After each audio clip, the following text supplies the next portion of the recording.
El doctor Andrés Páez, asambleísta, director nacional de Izquierda Democrática, está hoy en la República.es. ¿Cómo está usted, doctor Páez? Buenos días. Jorge, gracias. Buenos días. ¿Parece que Fernando Cordero finalmente va a ser reelegido en el Congreso o no? Bueno, yo creo que él es el candidato oficial, aunque tengo fundadas razones para decir que hay otros candidatos de Alianza País, porque hemos recibido mensajes y hemos recibido apreciaciones de otros candidatos de lo que podría ser una conformación más democrática de la Asamblea Nacional, y creo que de todas maneras esa es una pelea que la tienen que arreglar ellos internamente. Pero seguramente uno solo de esos candidatos tiene el visto bueno del presidente Correa, y solamente el que tenga el visto bueno podrá ser. Yo creo que está en una lucha interna por ganarse la simpatía de Correa. Y probablemente ahorita el que más simpatías goza es el que menos trabajo le da a Correa, por ejemplo, de no tener que meterse en la integración del Consejo de la Judicatura, en el reparto de las comisiones, aunque finalmente escucharán lo que Correa diga y ordene para proceder de esa manera. ¿Usted anticipa que el próximo periodo legislativo será como este, es decir, una asamblea convertida en una sucursal del gobierno y nada más que eso? Sí, claro.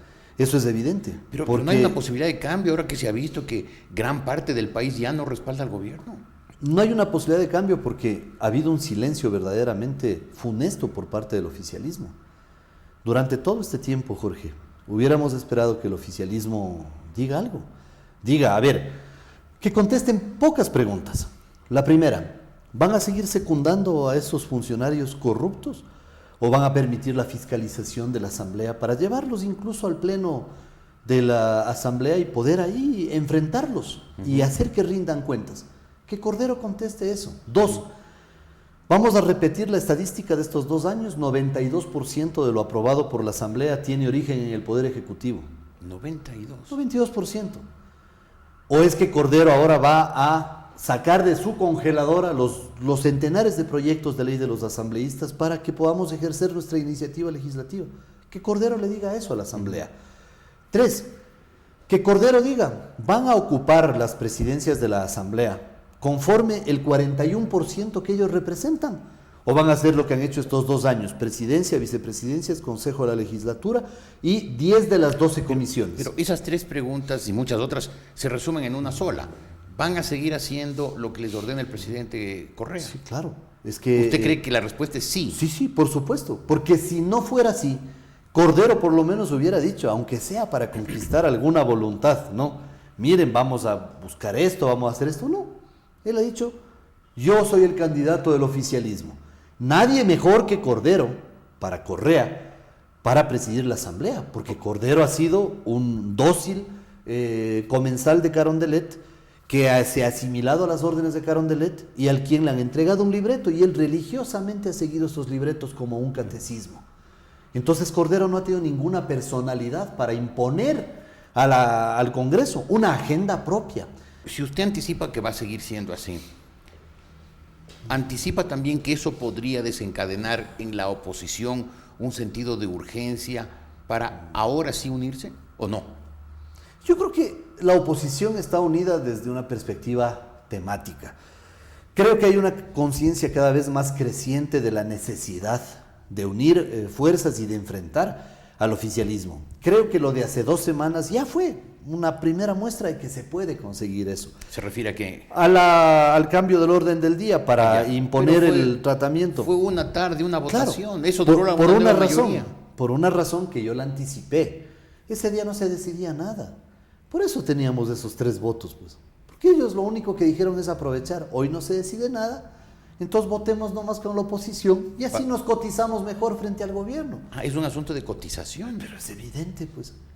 Es evidente. Así como han surgido francotiradores del propio oficialismo que quieren aparecer ahora como los que cuestionan a su propio movimiento, cuando sabemos que esas lealtades, esas fidelidades tienen un profundo arraigo al interior del oficialismo. Entonces yo creo que ¿Usted no se hay refiere incluso al diputado Rodríguez? Sí, claro. ¿Pero es cierto o no es cierto que él está gestionando un acuerdo con la oposición para él ser presidente del Congreso? Entiendo que él ha mandado algunos mensajes, pero yo he sido claro. En la oposición no podemos creer en espejismos.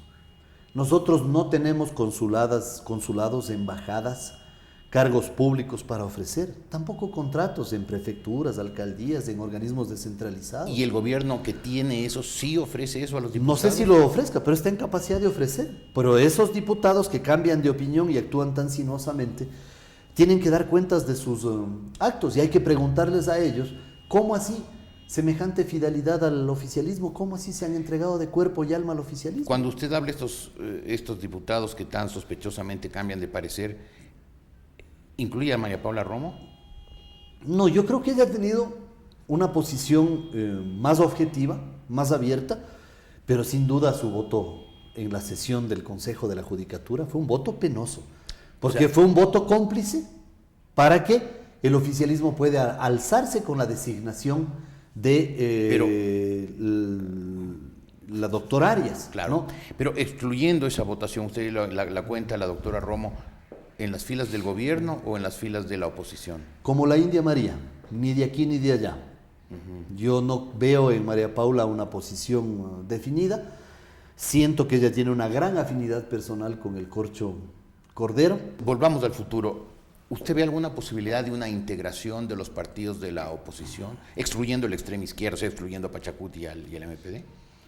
Mire, yo creo que es una responsabilidad del intentar eso. ¿Pero hay alguna posibilidad de lograrlo? Posibilidades hay, ¿Sí? pero hay también señales a ratos desalentadoras. ¿Cómo cuál? Ex candidatos presidenciales que anuncian, unos una nueva postulación, otros que quieren buscar binomios. ¿Usted se refiere a Álvaro Noboa?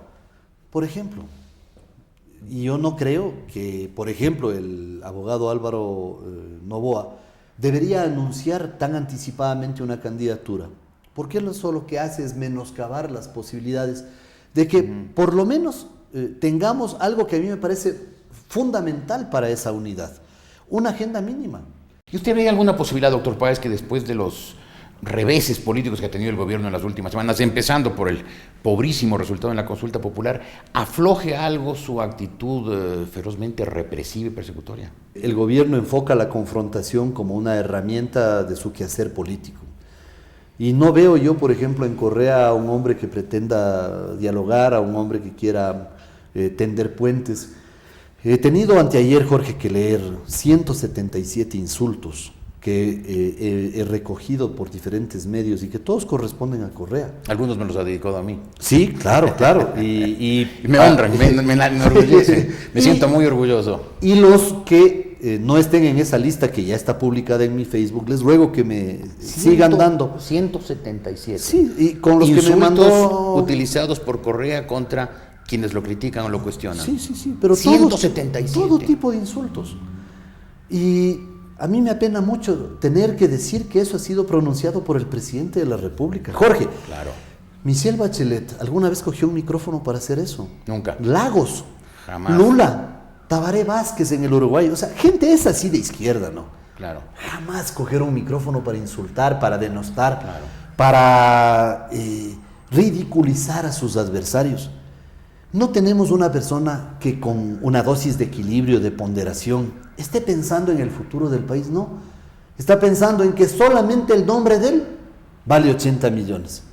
Y no contento con los 40, ha apelado la sentencia porque a él no le importa la plata, pero apela la sentencia para que le den 80 millones. Claro. O sea, todos tenemos padres, esposa o esposo, hijos. Ellos también leen los periódicos.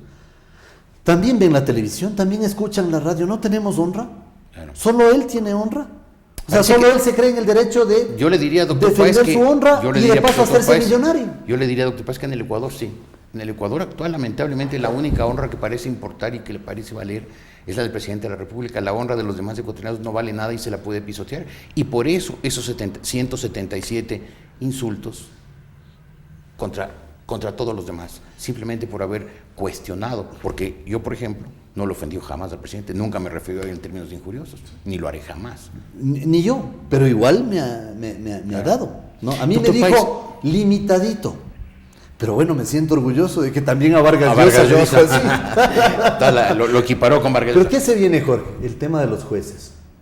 Yo me pregunto si yo o a César Montúfar o Fausto Cobo, a quienes ya nos han pedido que se levante nuestra inmunidad parlamentaria, podemos ir ante un juez confiados en que nos van a aplicar todas las garantías de la Constitución tan rimbombante que escribieron en Montecristi, si nos van a hacer debido proceso, si nos van a permitir cualquier medio de prueba, como dice el artículo 76 de la Constitución. Me pregunto si realmente vamos a poder nosotros tener el derecho de que un juez nos despache en 4 días una causa. Doctor Páez, para terminar, ¿usted ve entonces que la represión y la intolerancia aumentarán, que la Asamblea Nacional seguirá siendo tan poco independiente y ve a la oposición fraccionada? ¿Está anticipando entonces un futuro negro para el Ecuador así en el corto plazo? Yo no soy pesimista, soy un optimista bien informado y veo que las cosas en el Ecuador van hacia una agudización de las contradicciones, porque no nos olvidemos que los extremos siempre buscan a esa agudización de las contradicciones para fomentar de por medio el odio, la confrontación, la beligerancia, usan la violencia como herramienta de lucha política, el endiosamiento, el culto a la personalidad, la eliminación de la oposición y de los adversarios, la eliminación de la prensa libre. ¿Hay algo que esté más emparentado con el fascismo que lo que está viviendo el Ecuador? Nada, Jorge, nada. Entonces, frente a eso, yo les hago un llamado a mis colegas de la oposición y les digo, primero, no creamos en espejismos, seamos objetivos, no creamos en espejismos. Segundo, pensemos en el país. Pongamos los intereses del país por delante de los intereses particulares. Y a varios dirigentes políticos les pido, por favor, no anden ahorita empeñados en promover candidaturas. En medio del desastre, como dicen, en una inundación, lo que más hace falta es agua potable. Entonces, o sea, en medio de este desastre, por favor tengan un poco de ponderación, piensen en el país y unámonos. Perdamos el miedo para combatir a esta gente. Y los legisladores, hagamos uso de nuestra inmunidad. Claro. Doctor Páez, gracias por haber estado hoy con nosotros. Buenos días. Muchas gracias, Jorge. El doctor Andrés Páez, director nacional de la Izquierda Democrática y asambleísta, miembro de la Asamblea Nacional, hoy en la República.